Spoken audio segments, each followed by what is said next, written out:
여러분, 사람은 혼자 크지 않죠. 혼자 클 수가 없습니다. 누군가의 돌봄이 있어야 되고, 누군가의 희생이 있어야 되고, 누군가의 또 사랑이 필요합니다. 부모님의 희생, 그리고 이웃 친지들의 관심과 사랑을 받으면서 사람은 성장해 갑니다. 어린아이가 건강한 아이로, 훌륭한 아이로 그렇게 성장해 갑니다. 여기 계신 모든 분들은 이렇게 누군가의 희생과 사랑과 섬김과 관심을 받고 성장했고 여기까지 온 겁니다. 그리고 여기 계신 대부분의 분들은 이제 누군가의 성장을 위해서 그분에게, 누군가에게 선한 영향이든 악한 영향이든 미치고 있는 그런 영향을 주는 사람으로 지금 살아가고 있습니다. 그렇다고 한다면 그걸 인정한다. 우리는 기왕이면 악한 영향이 아니라 하나님 안에서 좋은 선한 영향력을 미쳐야 되겠죠. 그런 믿음의 사람들 다 되기를 소망합니다. 말씀드린 대로 영아부 유치부 성경학교가 2주 전에 끝났고 이번 주 이제 토요일에는 아동부 성경학교가 시작됩니다.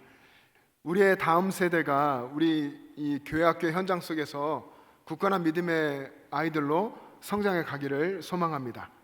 우리는 그런 마음을 함께 품고 있고 우리는 그렇게 다음 세대를 세워가는 동역자들입니다. 여러분 한 사람 한 사람이 여기 모든 분들이 다음 세대 사역자라는 겁니다. 여러분이 동의하지 못하시는 분도 계실지 모르겠습니다. 내가 무슨 다음 세대를 세워.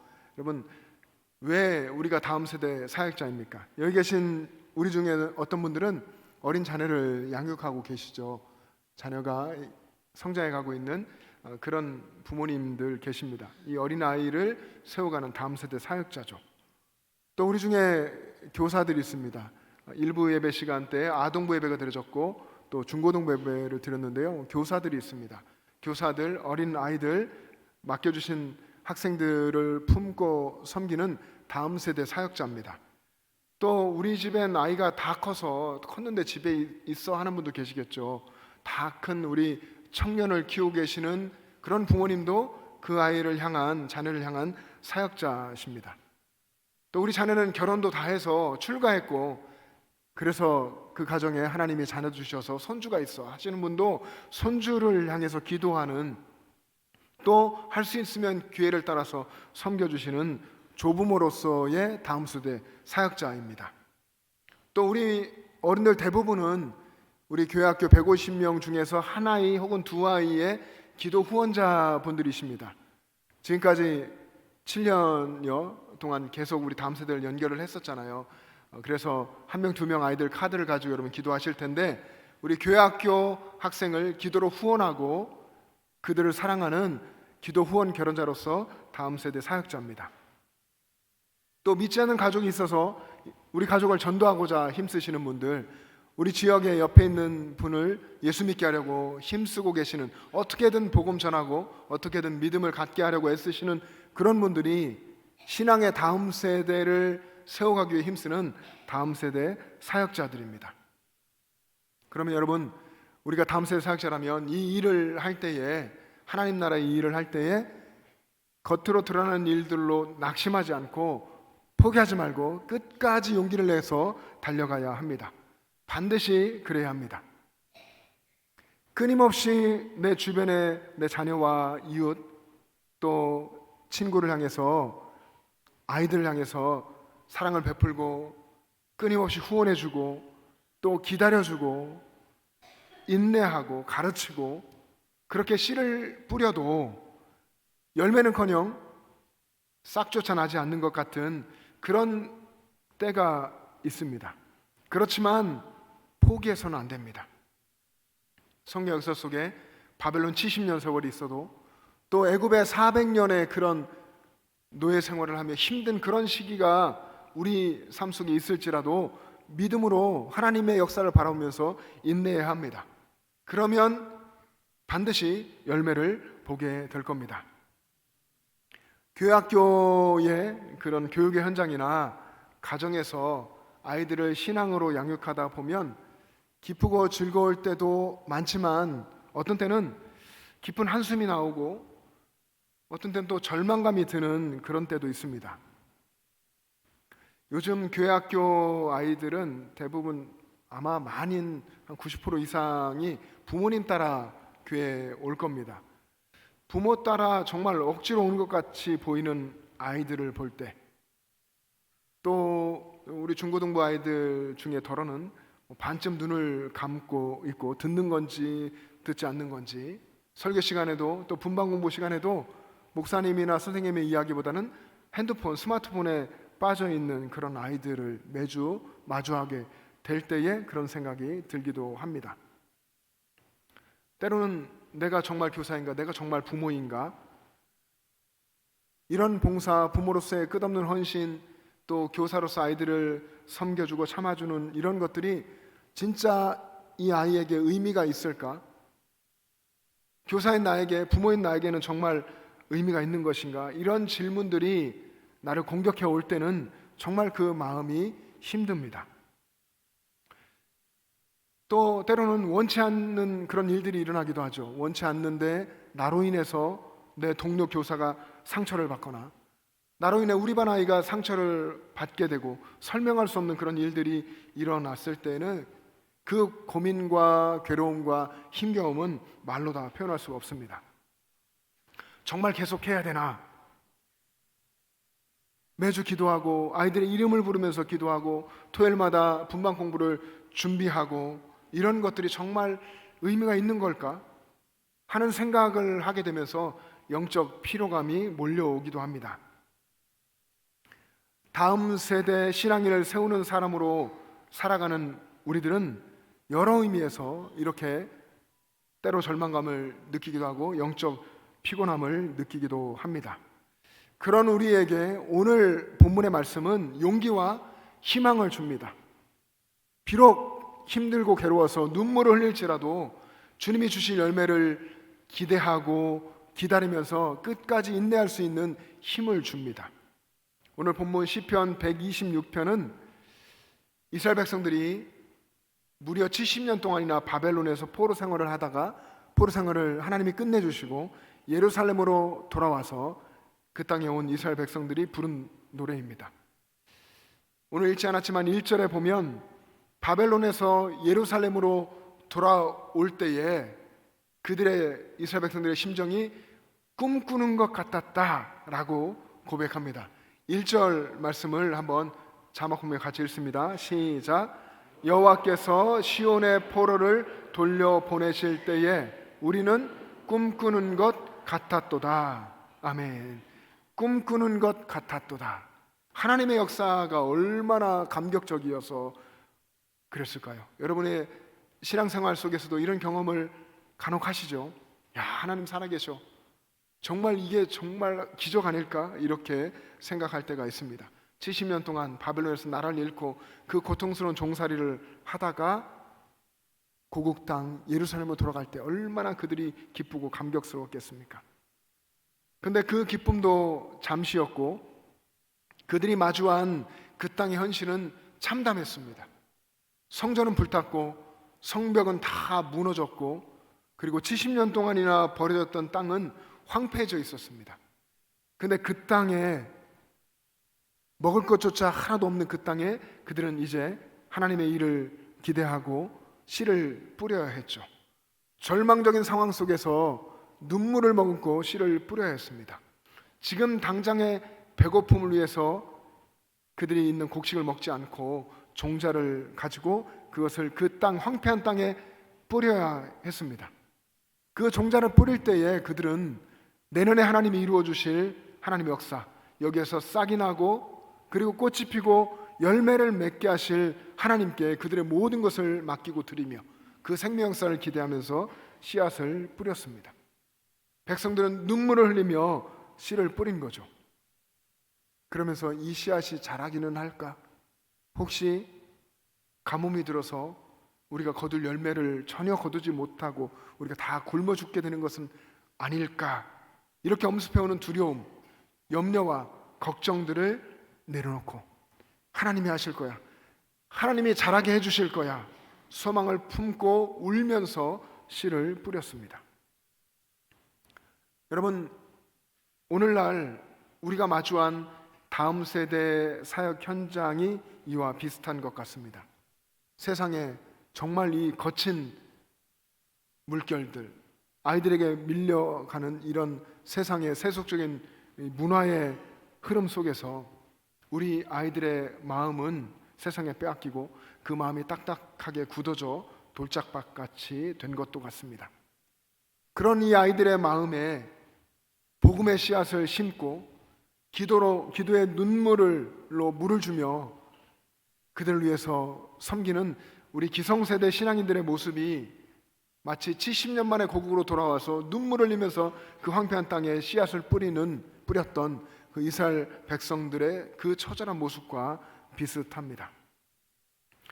여러분, 우리 하나님은 우리의 삶에 기적을 만드시는 분이십니다.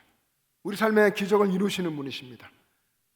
우리가 뿌리는 그런 복음의 씨앗에는 세상의 상식을 뛰어넘는 하나님의 놀라운 생명의 역사가 감추어져 있습니다. 지금 당장 우리의 눈에는 아무 변화도 없는 것처럼 보일지 몰라도 그렇게 끝까지 인내하고 섬길 때에 하나님은 뿌려진 그 복음의 씨앗이 아이들의 마음속에서 또 우리가 살고 있는 이 환경 속에서 자라가고 꽃이 피고 열매 맺게 하십니다.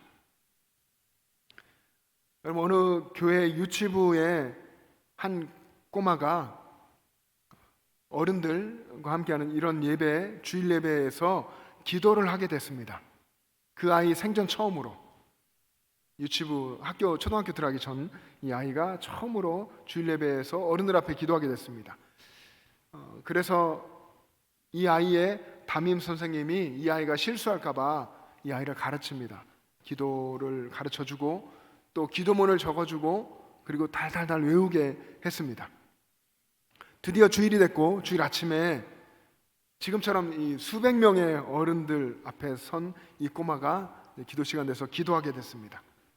선생님은 기도문까지 적어주고 다 외우게 했고 아주 은혜롭게 멋있게 기도가 드려지기를 원하며 앞에 이제 앉아 계셨었는데, 근데 이 꼬마가 우리 어른들도 그러시겠지만 얼마나 긴장이 됐겠습니까? 너무 긴장한 나머지 준비했던 다 외웠던 기도 내용이 하나도 생각이 안 나는 겁니다. 머리가 하얘진 거죠.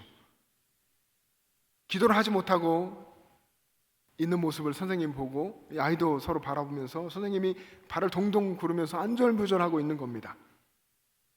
정적이 한참 흐르다가 그때 아이가 마이크 앞에 이렇게 딱 입을 대고서 떨리는 목소리로 이렇게 기도했습니다. 하나님, 제 기도를 담당해 주시는 선생님이 지금 앞에서 울고 계십니다. 제가 다 까먹었거든요. 하지만 하나님은 제가 무슨 말 하라는지 다 아시죠? 그냥 선생님 마음 시원하게 제 소원 다 들어주세요. 예수님 이름으로 기도합니다. 아멘. 여러분, 유치부 아이가 이렇게 기도하니까 우리 그런 것처럼 온 회중석의 성도님들이 다 웃었습니다. 성도님들은 다 웃고 선생님은 발을 동동 굴고 안절부절하던 선생님은 참고 참았던 눈물이 터져 나온 거죠. 여러분, 비록 이 아이의 기도가 완벽하진 않았죠. 완벽한 기도는 아니었지만 이 아이는 기도를 준비하는 과정에서 자기를 사랑해 주시고 자기를 위해서 기도해 주시는 선생님이 계시다 하는 사실을 마음 깊이 새겼었던 겁니다. 사랑하는 여러분, 여러분이 흘리는 땀과 눈물, 다음 세대를 위한 간절한 기도와 사랑과 그 섬김이 그들의 마음에 새겨집니다. 그리고 반드시 하나님의 역사로 나타나게 됩니다. 여러분, 우리가 우리 신앙생활을 하기도 사실 힘겹고 어려운데 우리의 자녀들, 정말 말 안 듣는 자녀들, 우리의 어떻게 보면 좀 더 멀죠. 손주가 물론 훨씬 더 예뻐 보인다고 어른들 그러시는데 우리의 손주들, 그리고 가족과 친지, 이웃들에게 복음의 씨앗을 심는 것이 우리 삶에 얼만큼 중요할까요? 어느 교회 교학교 아이의 부모님이 초등학교 2학년 된 자기 아들에게 성경 속의 인물에 대해서 이야기하면서 그 인물의 하나님 앞에서 절제와 믿음에 대해서 열심히 가르쳤습니다. 우리 여기 계시는 우리 젊은 부모님들 다 그러시죠. 아이들 교회만 맡기지 않고 집에서도 열심히 믿음을 가르치고 예배도 하고 하실 겁니다. 이 부모님이 2학년 아들을 데리고 그렇게 성경에 대해서 인물에 대해서 이야기합니다. 특히 바벨론의 포로 잡혀가서 바벨론 왕이 주는 왕의 진미, 고기와 음식과 포도주들을 거절하고 채식만 고집하며 부정한 음식을 먹지 않겠다고 믿음을 선포하고 신앙을 지키면서 그 뜻을 정했던 다니엘의 이야기를 부모 입장에서 아주 은혜롭게, 아주 감동받을 만하게 들려줬습니다. 이 부모님이 이 아들이 큰 감동을 받았겠다라고 생각을 하면서 기대하면서 뿌듯한 마음으로 아이에게 질문을 했습니다. 우리 아들 다니엘 형아가 왕의 고기와 진미를 거부하고 왜 채소만 먹었는지 알겠어? 아들도 세상 유혹에 흔들리지 않고 뜻을 정할 수 있겠니? 이렇게 물었습니다. 그러자 아들이 얼굴을 찌푸리며 진지한 표정으로 대답했습니다. 엄마, 다니엘 형아는 바보야. 왕의 고기는 아마 수입산 냉동고기였을 거야. 나 같으면 국내산 한돈 삼겹살을 가져오라고 뜻을 정했을 텐데 진짜 맛있는 삼겹살을 안 먹어봐서 그래. 다니엘 형아는 바보야. 이 아이가 삼겹살을 정말 좋아했던 것 같습니다. 부모님은 헛웃음이 나왔지만 이 아이의 꿀밤을 주면서 참 재치 있구나 하면서 이렇게 이야기했습니다. 이 녀석아, 핵심은 삼겹살이 아니라 하나님을 향한 중심이야 하면서 다시 복음을 심어줬습니다. 여러분, 이 이야기처럼 아이들은 때로 엉뚱하고 어른들의 기대와는 전혀 다르게 흘러가는 것처럼 보일 때가 많습니다. 애써서 가르쳤던 것들이 아이들의 마음에 전혀 심기지 않는 것처럼 느껴져서 낙심이 될 때도 많죠. 그러나 방금 말씀드린 이 예화 속에 부모와 아이의 이런 엉뚱한 대화에도 충분한 의미가 있습니다. 대화는 엉뚱했어도 아이의 마음에는 다니엘이라는 성경의 인물이 기억되고 부모님의 그 지혜로운 대응이 아이 마음에 복음의 씨앗으로 심겨 자라게 되는 겁니다. 오늘 본문에서 하나님은 우리가 붙들어야 할 확실한 약속을 선포하십니다. 우리 본문 6절 말씀을 한번 다시 같이 힘있게 선포하며 읽겠습니다. 6절 시작. 울며 씨를 뿌리러 나가는 자는 반드시 기쁨으로 그 곡식단을 가지고 돌아오리로다. 아멘. 하나님의 역사입니다. 여러분, 울며 씨를 뿌리러 나가는 자는 그 다음 뭡니까? 반드시 그 곡식단을 가지고 돌아오리로다. 반드시. 여러분, 여기에 쓰인 반드시라고 하는 단어는 하나님의 약속의 정확성, 하나님의 약속의 신실성을 이야기하죠. 하나님의 약속은 반드시 이루어집니다. 반드시 여러분의 삶에 이루어집니다. 이스라엘 백성들이 하나님의 약속을 믿고 그 황폐한 땅에 눈물로 씨를 뿌렸을 때에 하나님은 그 땅에 이른 비를 내려주시고 늦은 비를 내려주시면서 마침내는 풍성한 결실을 보게 하셨습니다. 그리고 곡식단을 가득 안고 돌아오게 하셨죠. 사랑하는 영천제일 가족 여러분, 혹시 지금 울며 씨를 뿌리고 계십니까? 가정에서 자녀들을 붙들고 눈물로 기도하며 흘리는 부모님의 그 기도, 교회학교 아이들의 철없는 믿음을 바라보며 애태우는 그런 교사 여러분들의 그런 간절함, 다 지금 경제가 힘들죠. 힘들고 어려운 이 살림살이, 이 경제적 어려움에도 불구하고 또 내 계산으로는 도저히 계산되지 않는 그런 불안한 가정 경제의 상황에도 불구하고 매달 하나님께 작정하며 드리는 11조와 감사, 그리고 여러분의 시간의 헌신, 이런 눈물의 씨앗을 하나님이 다 기억하십니다. 여러분의 삶에 하나님이 영적으로 이른 비와 늦은 비를 내리셔서 반드시 기쁨으로 단을 거두게 하십니다. 여러분이 눈물로 뿌린 사랑과 헌신과 복음의 씨앗은 결코 그냥 사라지지 않습니다. 여러분이 포기하지만 않는다면,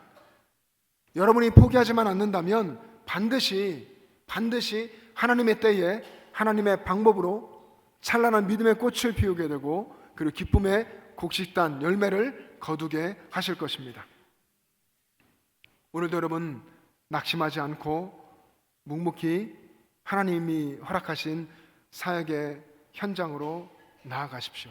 거기에 나아가서 기도의 씨앗을 뿌리고 사랑의 씨앗을 심고, 그리고 눈물의 씨앗을 심고 복음의 씨앗을 심어 다음 세대 사역자로서 또 하나님의 역사의 영적인 농부의 이 역할들을 주님 안에서 잘 감당할 수 있기를 바랍니다. 여러분이 울면서 너무 힘들어서 하나님께 탄식하고 기도하며 울면서 뿌린 씨앗이 풍성한 곡식단이 되는 그날, 기적 같은 하나님의 그 역사를 목도하게 될 그날, 기쁨의 함성과 찬송으로 하나님을 높여드릴 그날, 마치 꿈꾸는 것 같을 그 날을 믿음의 눈으로 바라보며 여러분의 삶의 여정을 묵묵히 한 걸음 한 걸음 걸어갈 수 있기를 주님의 이름으로 축복합니다. 여러분의 뒤를 이어서 신앙의 역사를 써갈 거룩한 여러분 곁에 있는 믿음의 세대를 세워갈 수 있는 여러분 되시기를 주님의 이름으로 축복합니다. 기도하겠습니다.